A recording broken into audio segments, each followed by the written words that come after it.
WhatsApp guys, आज हम देखने वाले हैं upcoming 1000 crore movies of 2026। Who will break records next. तो भाई मूवीज तो बहुत सारे, रिकॉर्ड एक तो भैया मेरे से लिखवा लो, रामायण मूवी तोड़ देगी रिकॉर्ड सारी। बाकी आप लोग पॉइंट भी चेक करते वीडियो साथ में enjoy. 1 2 3 go. Thalapathy Vijay is a sweetheart, very simple, very down to earth and जब गदर भी हमने की थी मैं बहुत डर रहा था, नहीं चाह रहा था गदर 2 बने because those characters were so beautiful, so lovely. It's a different character from Tangalan, very complete opposite, 180 degree different. Kantara 2, Chhaava, Coolie, War 2, Housefull 5, L2 Empuraan, ये 2025 की वो बड़ी फिल्में थी जिसने दबा के नंबर्स पोस्ट किए। और कुछ ऐसी भी थी जिनसे एक्सपेक्टेशंस तो इतनी थी जितने आपके पेरेंट्स को आपसे, लेकिन इन्होंने बॉक्स ऑफिस को सुलभ शौचालय समझ के वही मूव दिया, जैसे कि गेम क्रिंजर, छछूंदर, हग लाइफ। और जब 2023 में जवान पठान तो 2024 में पुष्पा 2 कल्कि, मतलब कंसिस्टेंटली इंडियन सिनेमा ने 2 साल में 1000 करोड़ की 4 फिल्में पोस्ट की। लेकिन 2025 में हैट्रिक लगते लगते रह गया, कोई भी फिल्म 1000 करोड़ का मैजिकल नंबर टच नहीं कर पाई, और शायद अब कोई कर भी ना पाए क्योंकि बस दिसंबर ही तो बाकी है भाई। पर आज हम 2026 की कुछ ऐसी फिल्मों का कच्चा चिट्ठा लेके आए हैं जिनमें सच में दम है 1000 करोड़ की मटकी फोड़ने की। और ये वो फिल्में हैं जो फिर से इंडियन सिनेमा का इतिहास भूगोल बदल के रख सकती हैं और सारे पुराने रिकॉर्ड तोड़ के नए रिकॉर्ड सेट भी कर सकती हैं। अब वैसे तो जुगाड़ वाले साइट्स ऑलरेडी बैन हो चुके हैं, बट मैं फिर भी आपसे कहूंगा कि इन फिल्मों के लिए आपको चोरी करने पड़े या चकारी, चाहे बनना पड़े भिखारी या बेचनी पड़े तरकारी, लेकिन भाई इन फिल्मों को थिएटर में ही एक्सपीरियंस करना। और इस लिस्ट की पहली बार थलापति की आखिरी फिल्म है जननायकन। और जैसे सालों से कॉर्पोरेट मजदूरी कर रहा है इंसान जब अपनी जॉब क्विट करके बिजनेस या स्टार्टअप करने की अनाउंसमेंट करता है, तो एग्जैक्टली कुछ ऐसी अनाउंसमेंट होती है 2 फरवरी 2024 को, जब विजय थलापति अपनी सोशल मीडिया अकाउंट से अनाउंस करते हैं कि अब से भैया वो अभिनेता नहीं सिर्फ नेता बनेंगे। और उस टाइम पे उनकी 2 फिल्में ऑन गोइंग होती है, पहली ग्रेटेस्ट ऑफ ऑल टाइम तो दूसरी थलापति 69 या फिर जननायकन। और जहां हम दुखी थे वहीं थलापति अपनी पॉलिटिक्स में एंट्री को लेकर काफी खुश। जननायकन की बात करें तो इस फिल्म के डायरेक्टर एच विनोद इस फिल्म का आइडिया लेके 2017 के टाइम पे ही थलापति के पास जाते हैं, जिस टाइम पे थलापति मर्सल फिल्म कर रहे होते हैं। लेकिन उस टाइम पे थलापति काफी सारे प्रोजेक्ट्स में बिजी होते हैं और उन्हें फिल्म का आइडिया ठीक से समझ भी नहीं आता, इसलिए उस टाइम पे वो इस फिल्म को रिजेक्ट कर देते हैं। बाद में एच विनोद दोबारा से जब इस स्टोरी पे रीवर्क करते हैं और जब वो दोबारा से काफी टाइम बाद थलापति को फिर से इस फिल्म का आइडिया पिच करते हैं, तब जाकर उन्हें इस फिल्म का आइडिया काफी पसंद भी आता है और फिल्म को लॉक कर दिया जाता है। और एच विनोद खुद इस फिल्म की कुर्सी संभालते हैं एज अ डायरेक्टर। लेकिन एच विनोद इस फिल्म में एज अ डायरेक्टर पहली चॉइस नहीं थे, क्योंकि भाई जैसे कि ये थलापति की आखिरी फिल्म थी तो खुद थलापति ने 20+ डायरेक्टर्स को शॉर्टलिस्ट किया था, जिसमें कि कार्तिक सुब्बाराज, इटली वेटिमारन जैसे डायरेक्टर्स का नाम भी सामने आया था। इवन वेटिमारन को तो पहले एज अ डायरेक्टर चूज भी कर लिया गया था और डीवीबी एंटरटेनमेंट इस फिल्म को प्रोड्यूस करेगी ऐसी न्यूज आई थी। लेकिन इनिशियली इस फिल्म को प्रोड्यूस करने के लिए कोई रेडी ही नहीं हो रहा था। इवन थलापति जैसे सुपरस्टार लीड में होते हैं फिर भी प्रोडक्शन कंपनीज की फट रही होती है, जिसका सीधा रीजन होता है थलापति की भारी भड़कम फीस, जो कि होती है अराउंड 275 करोड़।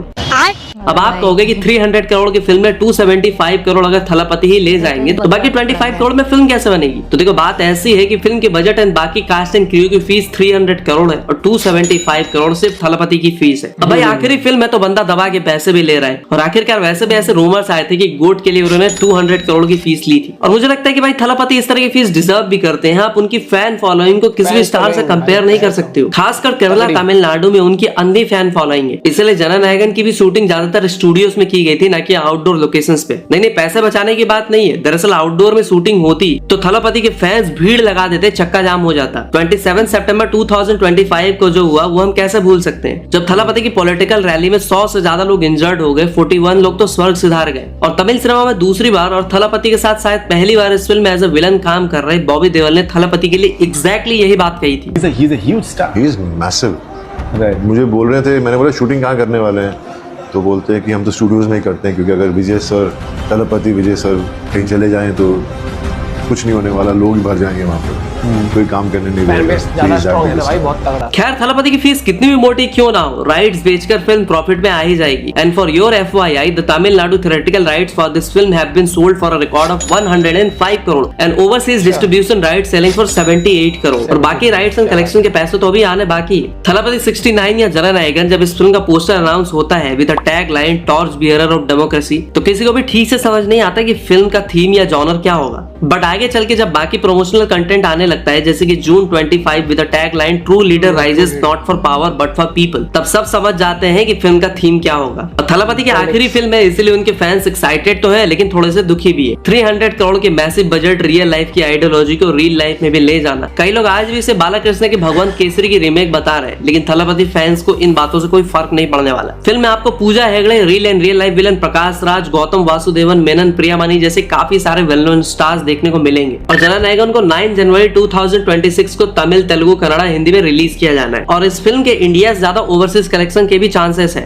और आपको पता ही होगा कि Vijay has at least 6 film that have cross $10 million in overseas gross, जहां वारिसु का ओवरसीज कलेक्शन 89 करोड़ था, मास्टर का 55 करोड़, बिगिल का 94 करोड़, लियो का 204 करोड़। और मे भी इसीलिए इस फिल्म का ऑडियो लॉन्च इवेंट भी इंडिया में नहीं रखा गया, वो 27 दिसंबर 2025 को कुआलालंपुर मलेशिया में रखा गया है। पहले इस फिल्म को 17 अक्टूबर को ही रिलीज करने का प्लान था, लेकिन थलापति पॉलिटिकली काफी एक्टिव होते हैं, जिसकी वजह से फिल्म पोस्टपोन हो जाती है। और अब श्योर शॉट है कि ये फिल्म 9 जनवरी 2026 को पोंगल संक्रांति के टाइम पे आएगी। मतलब political action thriller film, Thalapathy का अनबीटेबल स्टारडम, अनिरुद्ध का म्यूजिक, पोंगल का फेस्टिव टाइम, और सबसे बड़ी बात थलापति की आखिरी फिल्म, यानी कि पैन वर्ल्ड में थलापति के फैंस थिएटर पहुंच जाएंगे इस फिल्म को देखने के लिए, क्योंकि एक फिल्म नहीं एक फेयरवेल है। फिल्म के डायरेक्टर ने भी खुद कहा है कि ये एक प्योर मास टेम्पलेट की कॉमर्शियल फिल्म होगी और ये एक पक्का फेयरवेल फिल्म होगी। ஒரு பக்கா ஃபேர்வெல் படம், ஸோ மாஸ் கமர்ஷியல் ஆக்ஷன் இந்த மூணு எக்ஸ்பெக்ட் பண்ணுவாங்க, கம்ப்ளீட் மீல்ஸாக இருக்கும், पक्का फेयरवेल पड़ना है। लेकिन इसी फिल्म का क्लैश होगा 9 जनवरी को ही इंडियन सिनेमा के आज की डेट के सबसे बड़े सुपरस्टार यानी कि प्रभास की फिल्म द राजा साहब से। अभी वो इंडिया की अब तक की टॉप 5 हॉरर कॉमेडी फिल्मों कलेक्शन की बात करें तो स्त्री 2 ने 884.45 करोड़ का इनविंसिबल रिकॉर्ड बनाया। सेकंड पे है भूल भुलैया 3 जिसने 390 करोड़ का नंबर बनाया। गोलमाल अगेन 300 करोड़, तो स्त्री ने भी 180 करोड़। मुजिया जैसी बिल्कुल ही नए स्टार कास्ट वाली फिल्म ने भाई 132 करोड़ का नंबर पोस्ट किया। इससे एक बात तो प्रूव हो गई कि हॉरर कॉमेडी जॉनर में पैसा भी है और it's like a cash crop for producers. हाँ, लेकिन हॉरर कॉमेडी फिल्में हमेशा से स्टार पावर से नहीं बल्कि उसकी story, witty and slapstick comedy और हॉरर की वजह से चलती है। मोटा मोटा फिल्म की स्टोरी में अगर है दम तो वही होगी बॉक्स ऑफिस का बाजीराव सिंघम। ऐसे में तो राजा साहब को भी मेकर सिर्फ प्रभास के नाम पे सेल नहीं करना चाहते, इसलिए टीजर में भी प्रभास की कोई ग्रैंड एंट्री वगैरह प्लान नहीं की गई थी। ऊपर से फिल्म में कॉमेडी का तड़का लगाने के लिए सीधा ब्रह्मानंदन सर को लाया गया है। फिल्म में अनुपम खेर, योगी बाबू भी होने वाले, और मैं तो कहूंगा कि आधे से ज्यादा लोग सिर्फ ब्रह्मानंदन सर के लिए ही थिएटर पहुंच जाएंगे। ऊपर से Sanjay Dutt as a villain south में अपना सिक्का चला के बैठे हैं। अगेन उन्हें इस फिल्म में एज ए विलन कास्ट करने का एक बड़ा मास्टर स्ट्रोक भी होने वाला है। और हॉरर कॉमेडी फिल्मों में दूसरी जो चीज सबसे ज्यादा मायने रखती है वो होती है Indian myths, urban legends, folk tales यानी कि दादी नानी की कहानियां, जो हमेशा से ऑडियंस को अट्रैक्ट करते आई है। तुम बाट, शैतान या दूसरी कोई भी हॉरर कॉमेडी फिल्म आप उठा के देख लो, ये इसके बेस्ट एग्जांपल्स हैं। राजा साहब के टीजर में भी आप देख सकते हो जहां तंत्र मंत्र ये सारी चीजें दिखाई जा रही है। फिर चाहे वो मटके वाला सीन हो, भूल भुलैया की तरह मिस्टीरियस वो गेट हो, प्रभास का वो डायलॉग कि दादा ने नानी की याद दिला दी रे पांडु।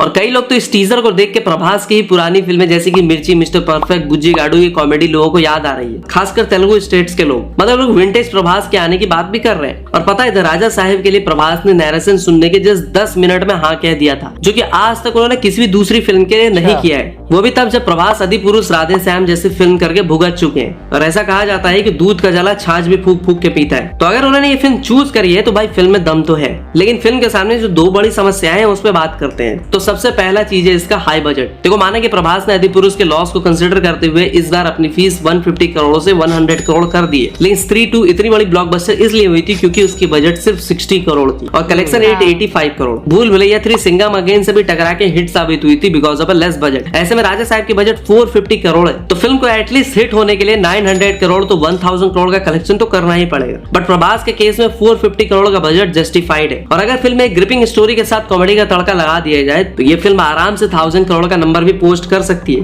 एंड फिल्म के को प्रोड्यूसर टीजी विश्व प्रसाद ने खुद कहा था कि I can reveal little about Raja Saab because it follows a unique marketing strategy but this film is extraordinary. Project began 2 years ago and after Kalki we have a major schedule lineup. Story wise it will exceed expectations. The scale is vast with a massive set and VFX. बात करें director Maruti की तो देखो, Hindi belt में भले ही लोग इनका नाम कम जानते हो बट तेलुगु बेल्ट में इज क्वाइट फेमस, जो कि अब तक लो बजट फिल्में बनाते आए हैं। और इनकी फिल्में लाइक बस स्टॉप एंड बल्ले बल्ले मागा डिबॉय के लिए इन्हें काफी अप्रिसिएशन भी मिली थी। अगर बात करें कि इस फिल्म में 3 हीरोइंस क्यों हैं, तो ओटीटी प्ले के अकॉर्डिंग पूरी फिल्म में 3 हीरोइंस नहीं बल्कि ये सिर्फ एक स्पेशल सॉन्ग सीक्वेंस में होंगी। बट मैं फिर भी कहूंगा कि हॉरर कॉमेडी स्टार पावर पे नहीं चलती, कंटेंट पे चलती है। तो आपको क्या लगता है कि राजा साहब डे 1 में कितने का नंबर पोस्ट कर सकती है? वैसे फिल्म मेकर्स इस फिल्म के लिए पैशनेट तो है और डिटेलिंग पे काम किया जा रहा है। इस फिल्म के लिए famous art director Rajeevan Nambiar ने 41,256 स्क्वायर फीट का बड़ा सा सेट भी डिजाइन किया है, जिसे डिजाइन करने में 6 महीने का टाइम लगा था। And this is the largest horror set ever made in India. इसके स्टोन्स, प्रॉप्स, सेट सब कुछ कस्टम मेड है, मतलब सिर्फ और सिर्फ इस फिल्म के लिए। उनका टारगेट क्योंकि ऐसा था कि एक ऐसा सेट डिजाइन करना है कि जो जेन्युइनली हॉरर लगे। इवन जो सेट के फ्लोर से उन्हें भी जानबूझकर ईरी टेक्सचर्स यानी कि टेढ़े मेढ़े फटे पुराने तरीके से क्रिएट किया गया है, क्योंकि मेकर्स चाहते तो पूरा काम वीएफएक्स एंड विजुअल आर्ट से हो जाता, but they choose the difficult part to be very realistic.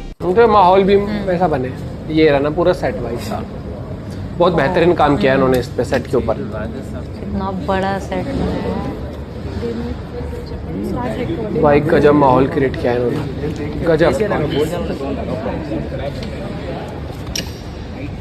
अब अगर थलापति की जना नायकन और प्रभास की द राजा साहब यानी कि 2026 की पहली और सबसे बड़ी क्लैश की बात करें तो देखो दोनों ही फिल्में बिग बजट फिल्में हैं, लेकिन दोनों का जॉनर बिल्कुल अलग है। द राजा साहब को जहां तेलुगु स्टेट्स यानी कि आंध्र तेलंगाना में अच्छी रीच मिलेगी और प्रभास की पैन इंडिया पॉपुलैरिटी की वजह से हिंदी बेल्ट में भी राजा साहब का ही दबदबा रहेगा। वहीं दूसरी तरफ थलापति की अंधी फैन फॉलोइंग का फायदा जना नायकन को मिलेगा तमिलनाडु एंड केरला में। बट दोनों फिल्मों का असली बैटल ग्राउंड होगा कर्नाटका। अब काफी एक्सपर्ट्स का कहना है कि जना नायकन कलेक्शन वाइज राजा साहब को डोमिनेट कर सकती है, क्योंकि पहली बात तो ये है कि द राजा साहब एक मास टेम्पलेट की फिल्म ना होकर हॉरर कॉमेडी फिल्म है। दूसरी जना नायकन थलापति की आखिरी फिल्म है और आपको पता ही है कि मल्टीप्लेक्स के टिकट प्राइसेस कितने ज्यादा हैं, तो पब्लिक किसी एक फिल्म को ही अफोर्ड कर पाएगी। बट बाजी पलट भी सकती है, क्योंकि नॉर्थ अमेरिका में द राजा साहब की थिएट्रिकल राइट्स बिके हैं $10 मिलियन में। Raja Saab makers also made some strategy. इन लोगों ने क्या किया है ना कि फिल्म की तमिल डब्ड को ये लोग सेम डे पे नहीं लाके बल्कि नेक्स्ट डे पे ला रहे हैं, just to avoid the direct clash with Jana Nayagan and show some respect for Thalapathy. जो भी हो, दोनों फिल्मों का क्लैश फिर से ट्विटर में गंदा फैन वॉर स्टार्ट होगा और ये फैन वॉर कब तमिल वर्सेस तेलुगु सिनेमा बदल जाएगा किसी को समझ नहीं आएगा। वैसे आप इन दोनों फिल्मों में से किसे सपोर्ट करोगे, जना नायकन या फिर राजा साहब? कमेंट सेक्शन में अपनी अपनी पावर दिखाना। जनवरी में सिर्फ यही क्लैश नहीं होगी, जनवरी में एक और अगली बहुत बड़ी फिल्म आएगी और ये फिल्म बॉलीवुड की तरफ से होगी, जिसे top 12 most awaited films of India के लिस्ट में भी शामिल किया गया है, जिसकी रिलीज से पहले इसे नेक्स्ट 1000 करोड़ फ्रॉम बॉलीवुड का टैग भी मिल चुका है। मैं बात कर रहा हूँ ओगी के भाई जैक भैया की बॉर्डर 2 की। 11 अगस्त 2023 को जब गदर 2 आई थी तो मुझे आज भी याद है कि सिनेमा के काफी सारे पोंगा पंडित इससे पहले कह रहे थे कि सनी देओल के 2.5 किलो का हार्ट अब 250 ग्राम का हो गया है। बॉक्स ऑफिस पे ये फिल्म औंधे मुंह गिरेगी, लेकिन जब ये फिल्म रिलीज होती है तो सनी देओल के फैंस ट्रक ट्रैक्टर्स में भर भर के थिएटर जाते हैं। गदर 2 का क्लैश OMG 2 से होता है, बट दोनों ही फिल्में पैसे कमाती है। But Gadar 2 world wide 690 crore का कलेक्शन पोस्ट करती है और सनी देओल प्राउडली कहते हैं कि मेरी फिल्म बिना कॉर्पोरेट बुकिंग के ऑर्गेनिकली इतना कलेक्शन करके लाई है। देखो 120 बहादुर 21 ये ग्राउंड वॉर पे बेस्ड फिल्में थी जो बॉक्स ऑफिस से कुछ खास उखाड़ नहीं पाई, बट बॉर्डर 2 में वही नॉस्टैल्जिया फैक्टर, वही नेशनल डे वाला दिन और फिर से सनी बाजी ला रहे हैं अपनी अगली और अब तक की सबसे मच अवेटेड सीक्वल बॉर्डर 2 जो कि रिपब्लिक डे के आसपास आ रही है, जिसे इंडियाज बिगेस्ट वॉर फिल्म भी बता दिया गया है। फिल्म में सनी देओल, दिलजीत दोसांझ, वरुण धवन, आहान सेठी लीड रोल में होंगे और वरुण धवन का लुक जो निकल के सामने आ रहा है, मतलब बंदा सच में इस बार अपने लीग से बाहर जाके कुछ करने की कोशिश कर रहा है, वरना अब तक उनकी मोस्टली फिल्मों में वो गोविंदा या सलमान खान बनते नजर आते हैं। और पता है is playing a real life colonel in this film Tushar Singh Dahiya. Film को डायरेक्ट किया अनुराग सिंह ने, हाँ वही अनुराग सिंह जिसने अक्षय को केसरी दी थी।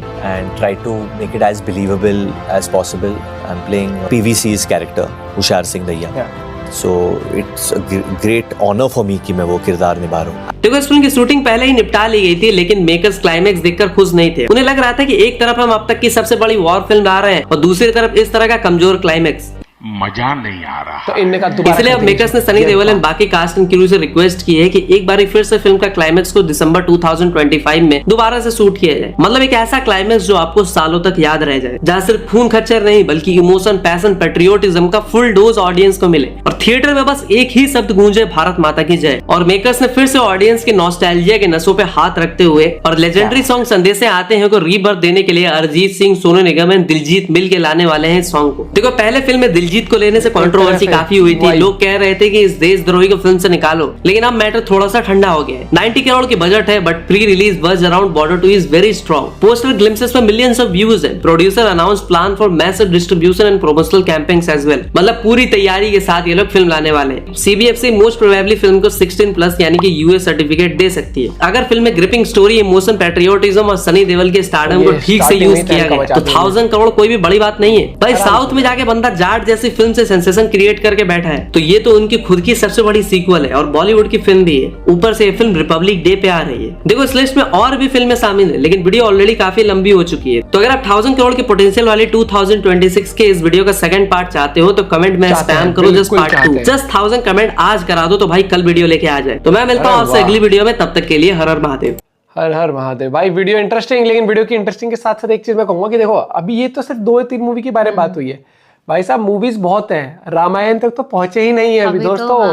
वो मूवी तो देखो नो इफ नो बट कोई मूवी आसपास भी नहीं होगी उसके कलेक्शन के।